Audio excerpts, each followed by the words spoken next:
Kombo nanga sœur Alice. Nauti na commune mbongo monga fula. Malade nangi banda 2000. Banda 2012 nalala kate. Insomnie nalala te. Tout tambole un peu partout. Tout qui bat téléma. Na banda kumela bakisi mais na lala te. Toi awe sali kaka. Un mois je crois. Et sali un mois. Na koti retraite, c'est parti à retraite. Na comme on l'a la pongi. Partout nous se boit l'andangai. Au bas la difficulté le kolanga. Ba hésiter te baya. Baya ba comme on débute to mekaki. Menzamba sali.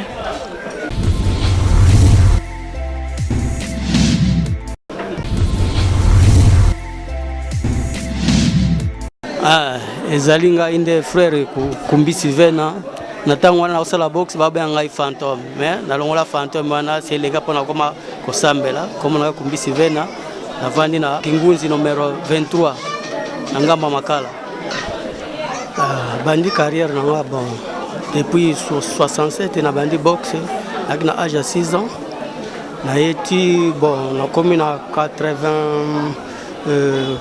78 en 68 na beti musique na Empire Bakuba papepe kalete ko panzana et puis bango baki au sala grand Empire Bakuba biso tika na grand Bakuba na beli solo na longa wana na continuer carrière na ya box ti na continuer ti na monique na commune na ba 76 na ju champion de Kinshasa et puis na 90 na za champion de Kinshasa.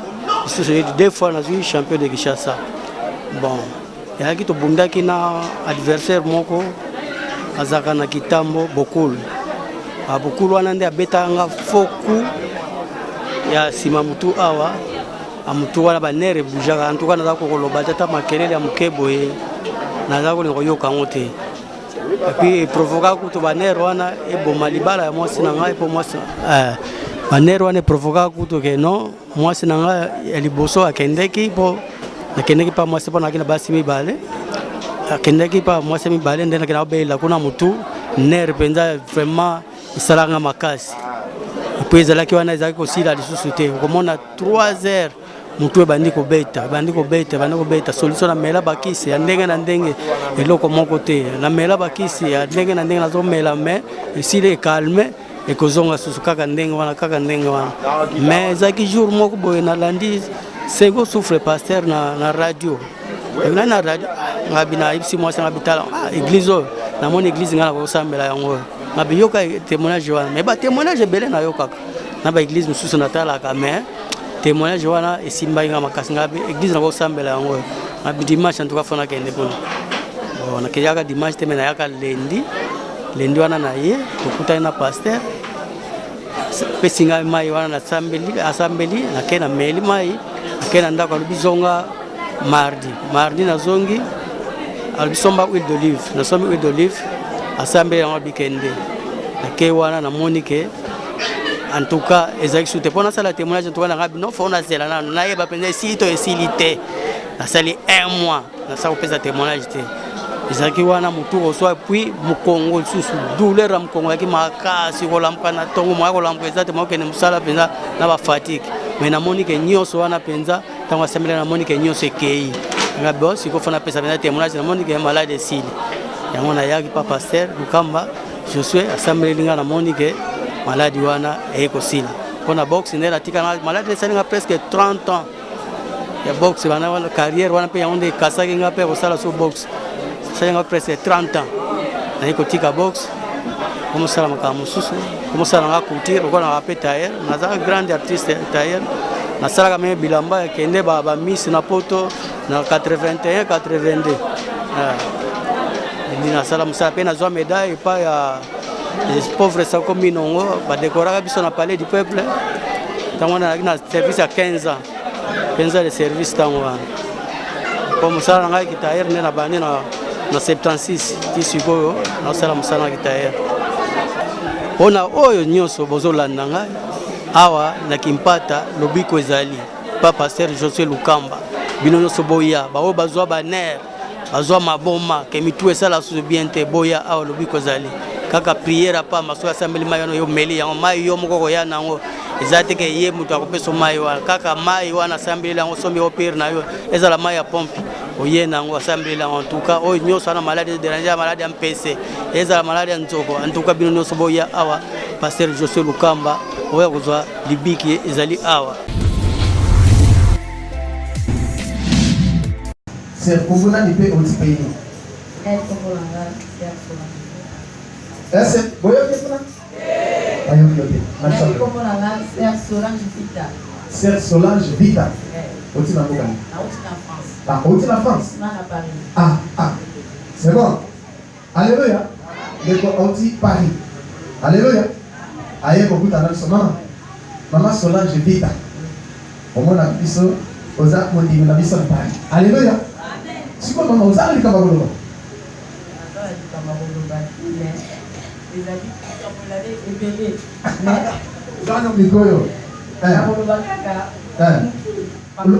Ok, le bac à Simokiam.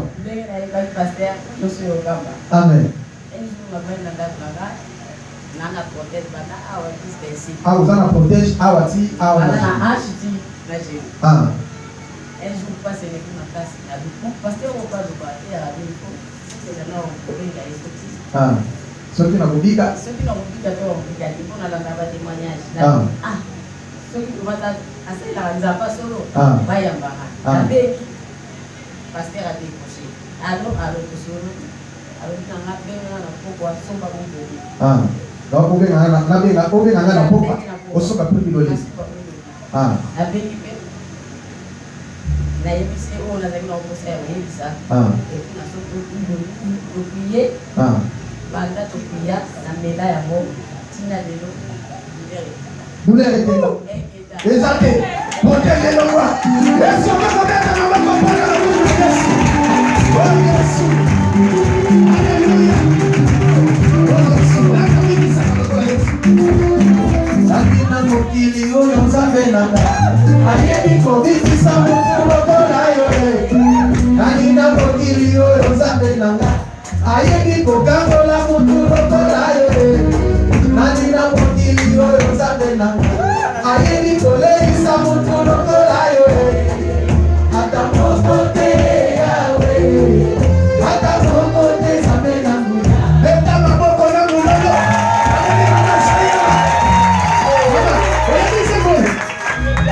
Oye yango. Asala kana hospital. C'est pour kaka ya mwa na nzabe. Oto maloba ndiko na te ya ndele bagasi bakani ya kufa. Ote mama be. Wadi mama musala ningaki kwa pona pasi ya liboti. Alobi muke. Mais ezala ke mama ko kotambola. Chaque jour aza corps médical, aza munganga. Alléluia. Mais on a souvent ngolo mwana. Aboki changera kisi matin, midi, soir. On les va mettre la kisi après 6 heures, on va mettre la kisi, 1 heure, on va changer, 6 minutes, on va changer, 6 minutes, on va changer, 10 minutes, on va changer. On va ouvrir la taille. Si vous depuis 2005. Depuis 2005. Alléluia. Avec la 2014. 2016. 2016. Le 27 juin. Non, le 27 juin 2016. Tala mutuni na umeaji na pasi. Lopeza mabikisha na koma na Yesu. Ega bikisha. Pona kibela. Lego zonga kalisusu. Alléluia. Nabote makamususu. Amen, amen. Zamba pambola yo peko vitre ni miracle. Mama Solange Vita. Lego sema kolo awa makabe fungwa.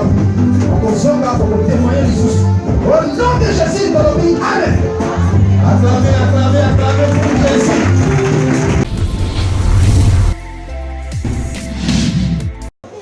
Bon, témoigner nazalaki na malade ya miso na passer na opération nzambe asala mingi kati na nga namoni mpe nakoma mona bien apart kaka problème ya kotanga bible naye namoni vraiment bien nazala na problème ya miso te apres nzambe asali so ya minei kati na nga nazalaki na malaye bakangai nga na appendicite banga kokanga lokolo nzambe abikisi nga na appendicite na pasa na opération sa cicatrice après nzambe abikisinga lisusu na mbasu babokelaka nga mbasu nasalela yango kaka 2 semaines kaka na etonga oyo ya mema nzambe asego sufe azosala mpe asali ya minene na bomoi na ngai sikoyo na bato nyonso bazolanda yo okoyebisa bango nini bato bazoyoka misu mpasi bato bato bango babasu bato baza na bakaya baopération okoyebisa bango nini bon nakoyebisa bango kaka baya na église mema na veni kipata numéro 24 amen baya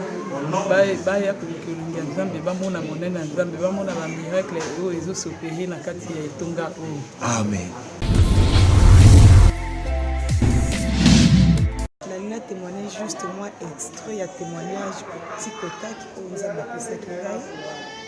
Je crois qu'il y a qui a un assima ça c'était déjà passé.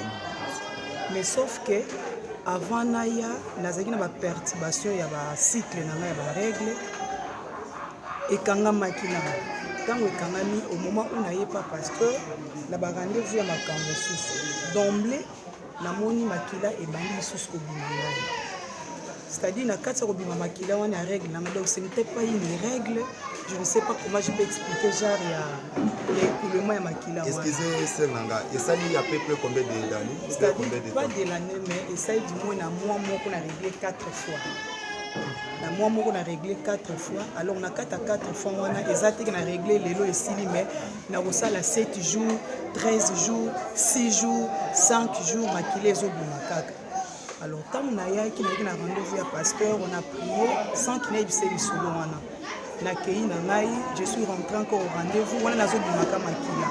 Voilà déjà si na consultant médecin après ce qu'il a déjà qui si produit nazo mela mais jour kaka produit ici là qui a médecin c'est le jour où on a monnaie que makila et biminga lisusu et belé c'est-à-dire que na côté la chambre na bandi kolela na bandi komi poser mille une question c'est-à-dire ezanini. Donc na côté par jour bande ta 8 fois 10 fois nazo changer bande. Mukoloka ka traitement ici là qui a médecin. Je me suis dit Seigneur au juste des années. Na na botité ba effet ya boye na kanisa ki makambo ebele. Mais comme j'avais un rendez-vous du pasteur, na yaki quand même na rendez-vous na après avoir prié ko consulter ngai na rendez-vous, ndé na yebise ki pasteur voilà effet ozo le kananzo na. Quel pasteur? Le prophète Josué Lukamba.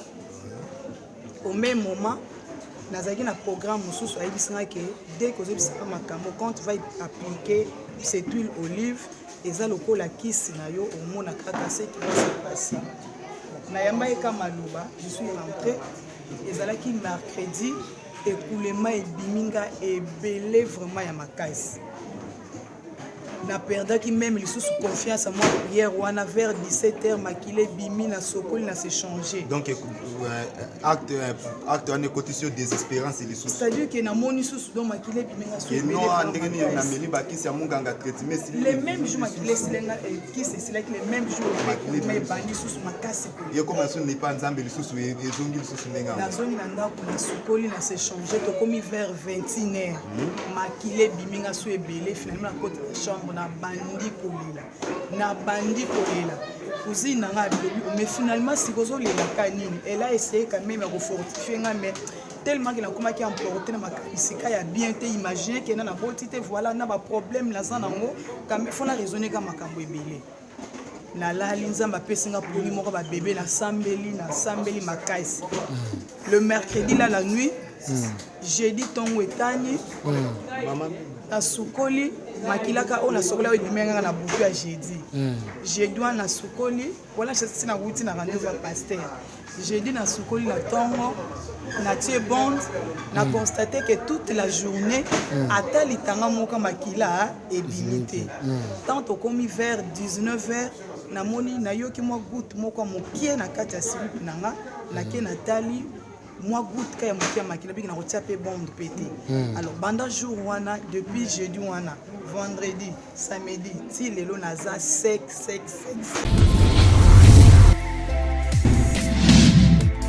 Amen. Voilà, nasabia wana elenge mwasi. C'est vrai. Kombo nani pe ovadi wapi? Kombo nanga Stère Bibiche na vandi. Stère Bibiche na vandi Kisensu. Ovandi na Kisensu. So obomaki andenge. Nalandaki yoka na nzela ya radio. Olandaki kana na radio. Nde oye awa. So olingo témoigner ça basali mpona. Nangi na témoigner Nzambe pour souffrir mingi na maladie en PC une année 3 mois. Na balada PC une année 3 mois mutu abela mpese ayebi pasi wana buto olala te na moi po olala te na kenda ba hôpital na sasa ba examen comme na point ku ba minga ka balobi makila e baby ba mo ba makila na nga eza na sida tana ekolando na radio traitement te ma lemba kinga bi papa omoni pasteur ona landi te ma kenda kana ba fille de soirée pasteur Sony la landa pe papa o mingi na radio tika na toke ko mega pe Nzambe lo kwa minga ngape ba lembi oh oza ba sir ba kuna so toke ko bika oh toke na kuna na église moko batanga o pe yeba ni pe kaka toke na be kuna so misa so ba fiche bateka so ba mungu wa mai kendeka ko sokola nga ndengo kei na ba mai bateka $20 eloko na kenda na soko na sela na ba mai sto na mabele so ya nkamba papa esale eloko te pasi yeli suma kasi tant oye abwe premier jour ya mbanga obina sa jeune ya 2 jours tant na sa jeune ya 2 jours pasi yeli suma kasi na zongi isusu nga bina olemba pete ka Nzambe watu wa témoigner la même ngape tina ko témoigner kaka deuxième jour na eli suna kutena prophète alendi singa lobika Nzambe ozoela awa suka oko témoigner kaka ena eli suzo bisinga bakisa 3 jours na bakisi su 3 jours ngabi yango Nzambe ngazo mona ngate na zoya batu bazobika bazo témoigner wanga na ko témoigner mukolo nini nazonga subo bilanga bakisa susu 2 jours 2 jours d'ici dans la premier jour boy passer ma kasina la na butu na olala te ka bandoto mabe butu moto na ekolala boye na bizambe jeune on a sali lelo za suka so na bikite na okeli so église te deuxième jour mo suka na jeune boye na taboye 14 ndongo te na radio nga bika lelo Nzambe wa souffla ka second souffle atana nzela radio nga lelo na dona so second souffle kana kaja chambre ndena za papa tango banzika mateya tango souffla ka banzi nzembo oyo oyemba mingi so banzi o système yango wana tango banzika nzembo wana bona sentina banzi ko trembler na chambre quand na bande ko sambela na banzi ko anda prière no wana na banzi ko parler à langue na chambre téléphone yekuwe na ebebe soute na kati ya chambre tango aussi si mama biso ayebe ta porte o bande ko parler à langue bina yebi tena ta téléphone ko mi de ana se la butu boye banda butu wana tilelo PCB ekenda lelo na kipe na barobelo pete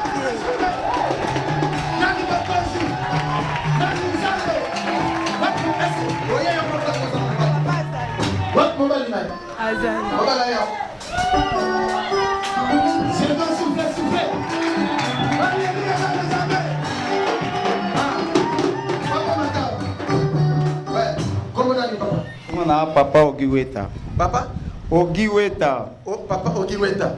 Siko makambo mama lobi ozi bien. Ah, makambo mama lobi ne bien po na nyoko makasi. Na dépenser mbongo ebele une année 3 mois ebela mbongo ebimaki. Amen.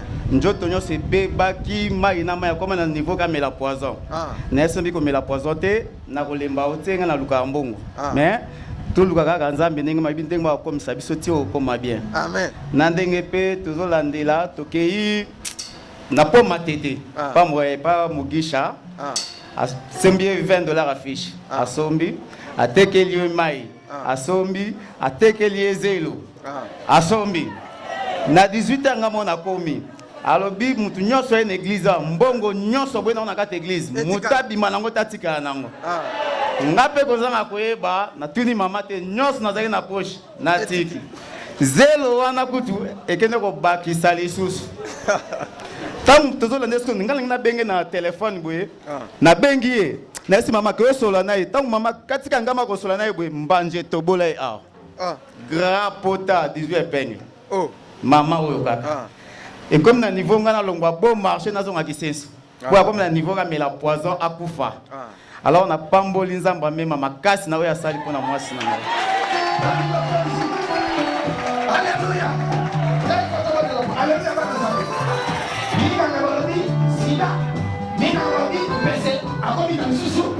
Est-ce que Sineza? Exacté. Sineza? Exacté. Mpeseza? Exacté. Alléluia.